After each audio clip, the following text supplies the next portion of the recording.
Subscribe कीजिए ध्येय IAS channel को और बेल आइकन को दबाइए लेटेस्ट वीडियो सबसे पहले देखने के लिए।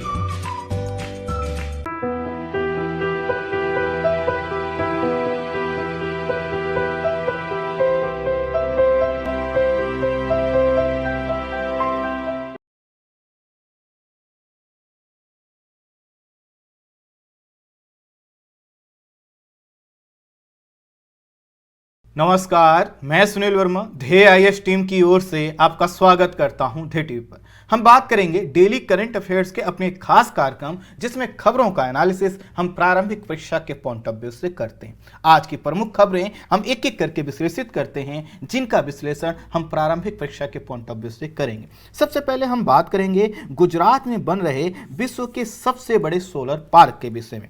इसकी आधारशिला रखी गई थी दिसंबर 2020 में। इसकी जो लोकेशन है गुजरात के कच्छ क्षेत्र में है और भारत पाकिस्तान सीमा के पास में है। जो कच्छ का यह खावड़ा विलेज है वहां पर वहीं समीप में यह जो विलेज है बिघाकोट, इसके बीच में यह जो सोलर पार्क है बन रहा है।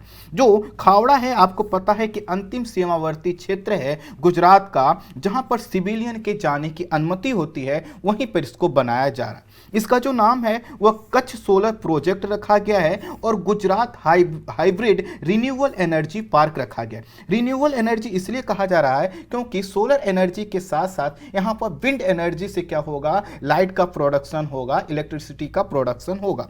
प्रश्न आएगा कि कच्छ क्षेत्र में ही विश्व के सबसे बड़े सोलर पार्क को क्यों बनाया जा रहा है? तो पहला तो कारण यह है कि कम अधिवासी क्षेत्र है, क्योंकि सोलर पार्क के लिए बहुत बड़े जगह की आवश्यकता है और चूंकि यह जो क्षेत्र है कम अधिवासी क्षेत्र है, इसलिए यहां पर जो जगह है वो खाली मिल गई है। और उसके अलावा जो एक प्रमुख कारण है वो ये है कि यहां पर जो टेम्परेचर है, नॉर्मली जो टेम्परेचर है 35 डिग्री सेल्सियस रहता है। आप समझ सकते हैं इतना अधिक टेम्परेचर सोलर एनर्जी के लिए बहुत ही ज्यादा उपयुक्त हो जाता है। इसके अलावा यहां पर जो विंड का सर्कुलेशन है, विंड का जो फ्लो है काफी ठीक है और इसके वजह से विंड एनर्जी का भी प्रोडक्शन होने की संभावना यहां पर ज्यादा है। इसीलिए यहां पर हाइब्रिड रिन्यूएबल एनर्जी का पार्क बनाया जा रहा है। और इससे क्या होगा कि जब बॉर्डर पर हमारी जो है कि गतिविधियां ज्यादा होंगी तो इससे जो बॉर्डर सिक्योरिटी है वो भी क्या होगी, मजबूत होगी। इसकी जो उत्पादन क्षमता होगी वो 30 गीगावाट या फिर 30,000 मेगावाट होगी। तो आप समझ सकते हैं 30 गीगावाट का सोलर पार्क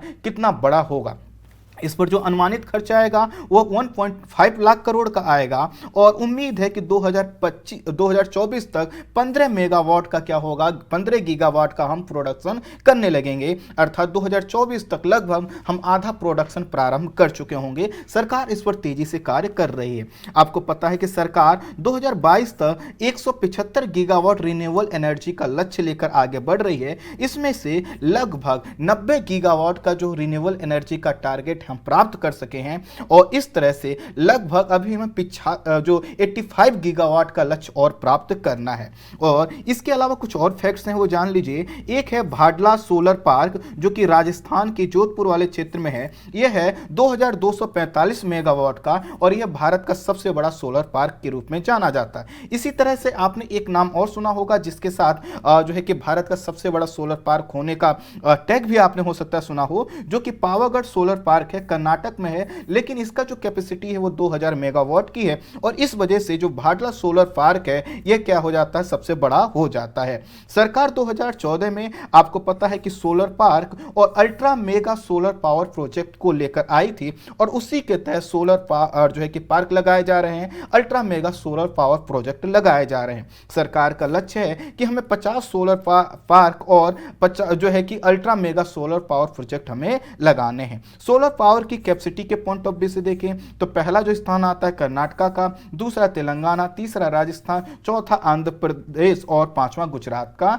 आता है। और गुजरात में क्या बन रहा है, यह सबसे बड़ा जो है कि सोलर पावर प्लांट जो है कि पार्क बन रहा है। अब हम बात करेंगे भारत में 7.2% इथेनॉल के मिश्रण के विषय में। आपको पता है कि भारत अपने कच्चे तेल की आवश्यकता का 85% क्या करता, आयात करता है। ये जो आयात पर हमारी निर्भरता है इसको हमें कम करने की आवश्यकता है और इसीलिए हम लोग यह प्रयास कर रहे हैं कि जो पेट्रोल होता है, जो हमारे पास जो कच्चा तेल है या जो हम पेट्रोल और डीजल प्राप्त करते हैं उसमें किसी चीज को मिलाया जाए। तो पेट्रोल में क्या कर रहे हैं हम, जो है कि इथेनॉल के मिश्रण का प्रयास कर रहे हैं और इस समय तक हम लोगों ने पेट्रोल में 7.2% इथेनॉल के मिश्रण को प्राप्त कर लिया है। अर्थात अगर हम जो है कि 1 लीटर जो है कि पेट्रोल ले रहे हैं तो उसमें 7.2% इथेनॉल का मिश्रण करने का हम लोगों ने अचीवमेंट प्राप्त कर लिया है। इथेनॉल का मिश्रण जितना ज़्यादा होगा उतना ही कच्चे तेल पर जो हमारी आयात पर हमारी निर्भरता है वह कम होगी। पेट्रोल में इथेनॉल का जो मिश्रण है इसको बोला जाता है इथेनॉल ब्लेंडिंग। तो अगर आपसे पूछा जाए इथेनॉल ब्लेंडिंग क्या है तो पेट्रोल में इथेनॉल को मिलाने की क्रिया है और उसका मिश्रण है। इथेनॉल की जो सप्लाई है इसका जो वर्ष होता है वो दिसंबर से नवंबर के बीच में होता है। इथेनॉल का जो वर्ष होता है दिसंबर से लेकर नवंबर तक, तो इसके वर्ष 2020-21 के इथेनॉल वर्ष के हमने पहले 4 महीने में क्या किया है 7.2% का अचीव टारगेट प्राप्त कर लिया है। अर्थात जैसे हमने कहा कि कहां से प्रारंभ होता है दिसंबर से, तो जनवरी फरवरी मार्च तक हमने क्या किया है 7.2% का टारगेट अचीव कर लिया है। हमारा लक्ष्य है कि 2022 तक हम क्या कर रहे होंगे 10% इथेनॉल का मिश्रण कर रहे होंगे। 2030 तक हम क्या कर रहे होंगे 20% जो है कि इथेनॉल का मिश्रण कर रहे होंगे। ये जो इथेनॉल होता है आपको पता है गन्ना और शर्करा वाली वस्तुओं से प्राप्त होने वाला एक प्रकार का एल्कोहल है जो कि जिसमें भी शर्करा होता है, जैसे आलू है, चावल है, मक्का है, जौ है, महुआ है, इससे प्राप्त होता है। आपको पता है कि सीरा जो होता है गन्ने का जो प्रोडक्शन करते हैं उसका एक बाई प्रोडक्ट है। तो जो सीरा होता है शक्कर और चुकंदर से प्राप्त होता है। आपको पता है यूरोपीय वाले क्षेत्रों में जहां पे गन्ना उत्पादन नहीं होता वहां चीनी का उत्पादन किससे करते हैं, चुकंदर से करते हैं। तो जो सीरा होता है इसमें 30 से 35% जो है कि क्या होता है शक्कर होता है, इसमें ग्लूकोज होता है, फ्रक्टोज होता है और इसी को हम क्या करते हैं एल्कोहल के रूप में कन्वर्ट करके इथेनॉल का हम उत्पादन करते हैं। इथेनॉल से क्या होता है पेट्रोल की तो बचत होती ही है, जितना हम इसको मिलाएंगे पेट्रोल उतना ही कम लगेगा। तो साथ ही साथ जो इससे क्या होता है 35% कार्बन मोनोऑक्साइड का उत्सर्जन कम होता है पेट्रोल से, यह भी एक फायदा है। ब्राजील हमारे लिए एक आइडियल कंडीशन का देश इस मामले में हो सकता है। यहां पर 40% गाड़ियां ऐसी हैं जो 100% इथेनॉल से चल रही हैं, 100% इथेनॉल के मिश्रण से चल रही हैं।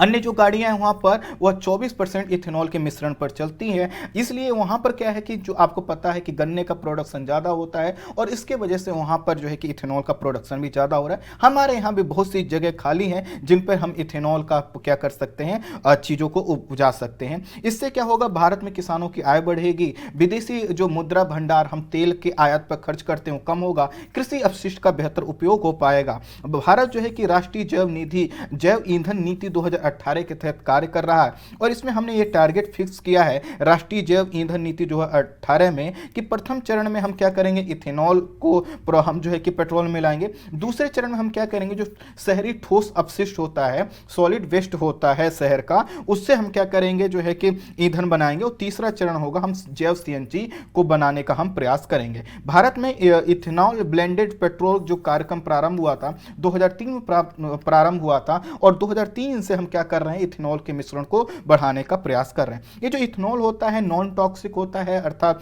इसके द्वारा कोई ऐसा ही चीजें नहीं आती जिसके सूंघने से, जिसके संपर्क में आने से कोई बड़ी बीमारी हो। ये बायोडिग्रेडेबल होता है, भंडारण और परिवहन भी इसका आसान और सुरक्षित होता है और ये जो है क्या होता है ऑक्सीजन युक्त होता है। 35% इसमें ऑक्सीजन होता है जो कि काफी ठीक है। तो इस हिसाब से हमने देखा इथेनॉल का। अब हम बात करते हैं बीजिंग ओलंपिक 2022 के विषय में। बीजिंग में विंटर ओलंपिक जो है कि होने जा रहा है, ये होगा 4 फरवरी से लेकर 20 फरवरी 2022 तक।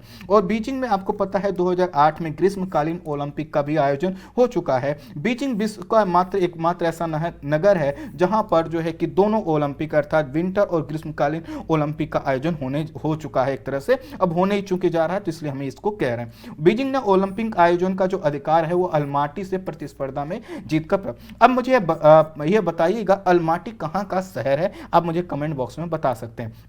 बीजिंग के अलावा जो ये आयोजन होगा वो होगा झांगजियांग वाला जो क्षेत्र है चीन का, जो कि यहाँ से लगभग 100 से 110 मील की दूरी पर है। और यहाँ पर इसलिए होगा क्योंकि जो यह ओलंपिक होता है विंटर ओलंपिक होता है उसमें कुछ ऐसी प्रतिस्पर्धाएं होती हैं जो बर्फ पर होती हैं। तो ये जो झांगजियांग है यहाँ पर क्या होता है लगभग 70 सेंटीमीटर वार्षिक बर्फ पड़ती है और इसके कारण ही आइडियल जो है कि एक शहर बनता है। इसलिए जो बर्फ उससे जुड़ी हुई ओलंपिक के खेल होंगे झांगजियांग में होंगे, बाकी बीजिंग में होंगे। इसका जो आधिकारिक नाम है वह 24वां शीतकालीन ओलंपिक खेल रखा गया है। और यह जो इस समय ये यहाँ पर जो बीजिंग में ओलंपिक हो रहा है, इसके बहिष्कार की मांग की जा रही है। बहिष्कार की मांग इसलिए की जा रही है क्योंकि आपको पता है कि चाइना के ऊपर आरोप लगता है कि उइगर समुदाय का जो है कि मानवाधिकार हनन करता है, तिब्बती समुदाय का मानवाधिकार का हनन करता है, हांगकांग में मानवाधिकार का वह हनन कर रहा है। इसलिए बहुत से संगठनों का कहना है कि हमें क्या करना चाहिए, बायकॉट करना चाहिए इस ओलंपिक का, और इससे चाइना को सबक मिलेगी। अमेरिका भी अपने सहयोगी के साथ विचार विमर्श कर रहा है और चीन पर दबाव बढ़ाया जा सके इस तरह का वह प्रयास कर रहा है।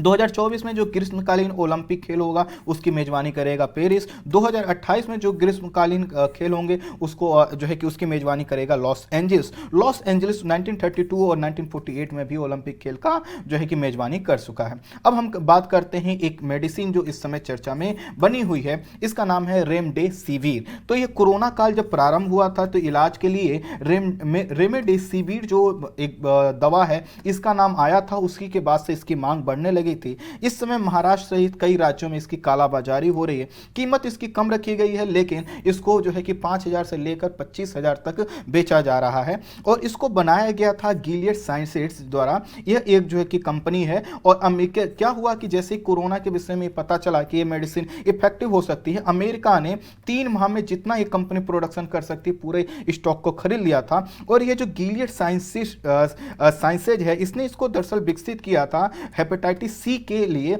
मूलतः इसको विकसित किया गया था लेकिन सफल नहीं हो पाया।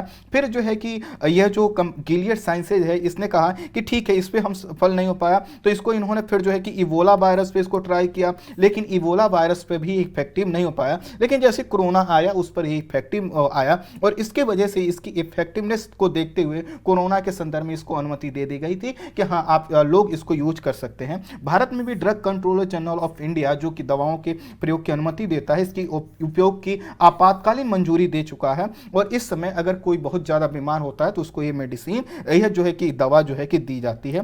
केंद्र सरकार जो ने पेटेंट अधिनियम के क्लॉज 92 का प्रयोग करते हुए इसके जेनेरिक संस्करण बनाने के भी आदेश दिए हैं। भारत में सिप्ला है, हेट्रो हेल्थ केयर है, माइलोन है, जुबलियांट है, डॉक्टर रेड्डीज है और जायडस जो है कि कार्डिला जैसी कंपनियां जो हैं ये इसका उत्पादन कर रही हैं। रेमडेसिविर जो है जो है कि वायरल एक जो है कि क्या है आरएनए प्रकार का जो है कि एंटीवायरल जो है कि एक मेडिसिन है, एक जो है कि लिक्विड होता है जो कि जो भी कोरोना के जो वायरस होते हैं उनके आरएनए पर प्रहार करता है। यह जो है कि 5 दिन तक इसका डोज दिया जाता है। इन्फेक्शन होने के पहले ही सप्ताह में इसका एक डोज देना होता है। पहले जो डोज के बाद क्या होता है कि पहले दिन 2 डोज दिए जाते हैं, उसके बाद हर दिन जो है कि 1 डोज 5 दिन तक दिया जाता है। अच्छा, इसका उद्देश्य सिर्फ और सिर्फ ये बताना है कि इससे अगर इसके संदर्भ में आपसे कोई पूछे तो आपको जानकारी रहे। इसका आपको उपयोग अपने मन से नहीं करना है। जब भी कोई किसी भी मेडिसिन को लेना हो आप डॉक्टर से सलाह लेकर ही कीजिएगा, मेरी जानकारी पर बिल्कुल भी नहीं। ठीक है,